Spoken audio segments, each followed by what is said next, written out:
If you clicked on this video, that means you're also a victim of this trap. Have you ever asked yourself why it is that you can't get out of it? For just a few seconds of pleasure, you're ruining your life. You might not see any symptoms, but deep down inside, you know that this habit is taking something precious from your life. It's not just you. There are millions of others in the same position as you. They want to quit fapping but don't know how. Listen, no matter what others say, fapping is not good. There are many wimps who claim that masturbation is good for health. But deep inside, we know it's draining our life force. Look at yourself in the mirror when you fap.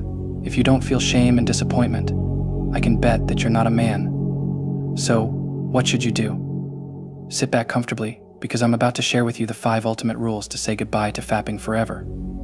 I'm confident because I've done it myself, and it's been almost 3 years since I escaped the trap. Now, those 10 minutes of pleasure don't amuse me as much as my everyday achievements do. So let's dive in and learn how to escape this trap in one shot. Rule number 1, choose your why. Listen, most people jump into challenges without a purpose, simply following trends or what others say. This approach is destined to fail. If you're not committed to a purpose, how can you expect to see it through when things get difficult? People who lack clarity of intention tend to fall back into old habits. The first step is understanding the reason behind your decision. Without a solid foundation, you'll crumble under the slightest pressure. Think about it carefully. Why are you doing nofap? What is your true motivation? When you have a clear goal, things begin to feel easier and more straightforward. In my case, my goal was to save energy and time. Once I started following this, things began to fall into place. You can do the same. Find your why and write it down. Make it so personal and strong that the thought of breaking it makes you pause. Whether it's the fear of losing something important or the excitement of a future you want, your why becomes your compass. This is the first step in reclaiming control. Your why should be personal. Some might do this for better relationships, to build self-respect, or to unlock greater discipline in life. Whatever your reason is, it needs to be strong enough to remind you why you started whenever you think about quitting. Write it down, repeat it to yourself, and let it become your guide. Without purpose, action is meaningless. With purpose, even the most difficult path becomes achievable. In the journey of self-mastery and emotional control, staying focused is key. And one of the best ways to strengthen your mental resilience is by sharpening your ability to handle tough emotions and temptations head-on. Rule number 2, channel your energy. Let's say you took a break from fapping after considering the first rule. But the gap that has been left behind needs to be filled. In my journey, these gaps were my biggest enemies. No doubt I had stopped fapping, but it left a void in my life, and if I didn't fill that up, I would have fallen back into the trap. Then I realized the gaps left by not fapping must be filled. When you remove a habit from your life, you create a void. This void isn't something to fear, it's an opportunity. The second step is to channel the energy you've been wasting into something far more productive. Most people fail to recognize just how much energy and time they've been spending on distractions like pornography or instant gratification.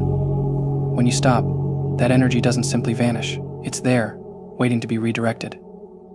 The question is, where will you focus it? And the answer is by channeling that energy. You could use that time to work out, learn a new skill, or focus on your goals. Let's say you spend 30 minutes a day indulging in distractions. Over a month, that's more than 15 hours of wasted time. In some cases, that number can be even higher. In that same time, you could have developed a new skill or made serious progress on a personal project. Your mind becomes sharper, your body stronger, and your goals clearer. If I were to summarize this point in one line, you have to keep yourself busy in order to leave the distractions behind. You can work on yourself or spend more time with family and friends. When you fill the gaps left behind, there's no chance for a bad habit to creep back in. Rule number 3, avoid triggers. Even when you fill the gaps, there's always something that pushes you back into the habit of masturbation. It's your greatest enemy in this journey, and even I had trouble overcoming it. But let me tell you a fact. The moment you overcome this issue, you will be set free from the trap of masturbation and porn addiction. Imagine this. It's your free time, and you're scrolling through your phone on your bed. Why? Nobody knows, not even you.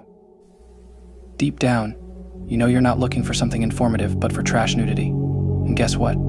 It comes straight to you. and you're back in the trap. Now, let's say you go to take a bath and bring your phone into the bathroom. There's a high chance that you'll start scrolling through your phone before bathing, and the thought is guaranteed to hit your mind. Nobody's here, so let's have a round. This is what we call a trigger, and trust me, it's your biggest enemy. For a complete change in your life, you have to avoid all triggers. When you need to use your phone for something, never use the scrolling method. Always prefer searching directly to get to the point. Never, ever enter the washroom or a private room with your phone. If you ever find yourself alone with any of your devices, be cautious. Cut off those triggers before they can affect you. Block the sites, turn on safe browsing, limit your screen time, and change your surroundings. It's not enough to rely on willpower alone. You need to build an environment where you can succeed. If you can't win by strength, defeat it by technique. Rule number 4. Forget the streak. This is one of the worst mistakes you can make when you're on a journey to escape the trap. I've seen many people obsessed with streaks, and it didn't do them any good. You have to understand this. The idea of counting how many days you haven't fapped is a trap. When you break the streak, you feel demotivated, as if you've lost all your progress. And this is what makes you fall back into the trap. You choose to give up and forget about your progress. Listen again, streaks don't matter. No worries if you fap today. You didn't lose your progress. You still have it. It's just that the enemy won today because you got distracted. Forget about it and start fighting again from that moment. Don't keep track of how many days it's been or how often your masturbation has reduced. Just focus on not doing it. Every time you concentrate on how many days you've gone without slipping up, you're setting yourself up for disappointment. The pressure of streaks can become overwhelming. Instead, shift your focus to your overall progress. If you slip, it's not a failure, it's a lesson. Forget about perfection, aim for progress. Every time you get up after a setback, you're winning, you're becoming stronger, even if you don't realize it. So remember, you don't need to track anything, and you'll soon realize that you've already escaped the trap. Rule number 5. This doesn't exist. As we've discussed many enemies, this concept ended up being my greatest ally. It's the key that can completely set you free from the trap of masturbation and porn addiction. I know it's hard to understand, but imagine living a life where this struggle didn't even exist. It sounds impossible, but that's the key to true freedom. If you keep seeing this as a constant battle, it will always hold power over you. So what is the solution? It's simple. Assume it doesn't exist. This isn't about ignoring the problem, it's about shifting your mindset. Every time that urge comes, tell yourself, this isn't a part of my life anymore. When you treat it as something irrelevant, it loses its control over you. This mindset shift creates a space where the struggle fades. Instead of fighting it every day, you start to live above it. The more you believe that this habit doesn't belong in your life, the more it will lose its grip on you. Once you've applied the previous 4 rules, it will be easier to follow this rule. Those 4 rules will help you escape from the trap, and this 5th rule will protect you from slipping back in. I guess this is enough for you to start your journey toward ultimate discipline and mastery in emotional control. I'll see you in my next video. Until next time, stay mindful,